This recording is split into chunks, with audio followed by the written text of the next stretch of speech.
नाशिकमधील भोंदू अशोक खरातचे प्रकरण संपूर्ण देशभर चर्चेत आहे। एसआयटी कडून या प्रकरणाचा तपास सुरू असतानाच नाशिकमध्ये अशाच प्रकारे महिलांच्या लॅगिंग शोषणासंबंधी आणखी एक धक्कादायक घटना समोर आली आहे, ज्यात 100हून अधिक महिलांचे जवळपास 200 व्हिडिओ पोलिसांच्या हाती लागले आहेत। त्यामुळे खरात पार्ट 2 अशी चर्चा नाशिकमध्ये सुरू आहे। नाशिकमधील भोंदू बाबा अशोक खरात प्रकरण ताजं असतानाच आणखी एक धक्कादायक प्रकरण समोर आलंय।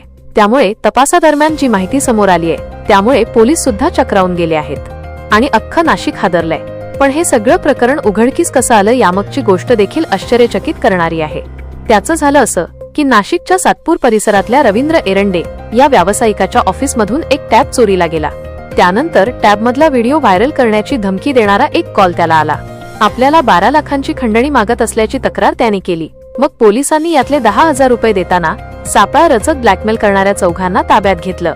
पण त्यानंतर जे काही समोर आलं त्यानं पोलीस सुद्धा हादरले, कारण यात तक्रारदार रवींद्र एरंडेचे महिलांसोबतचे 200 व्हिडिओ पोलिसांच्या हाती लागले आणि तक्रारदारच मुख्य आरोपी बनला। त्याचं झालं असं की या रवींद्र एरंडेकडे काम करणाऱ्या ऑफिस बॉय आकाश बकरेनेच टॅब चोरला आणि त्यानंतर त्यातल्या व्हिडिओंचा वापर करत पैसे उकळण्याचा त्याचा हेतू होता। पण घाबरून एरंडेनेच तक्रार दिल्याने ब्लॅकमेल करणारे तर सापडलेच, पण या एरंडेचीही कुंडली समोर आली। यात तक्रार करण्यासाठी आणखी काही पीडित महिला आता समोर येण्याची शक्यता आहे। तसं आवाहन सुद्धा पोलिसांनी केलं आहे।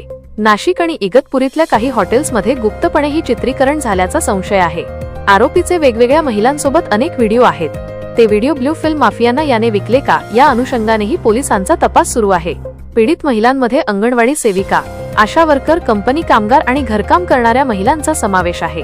त्यामुळे त्यांच्या असहाय्यतेचा फायदा घेत कुठलं आमिष दाखवून हे अत्याचार झाले का याही अनुषंगाने पोलीस तपास करत आहेत।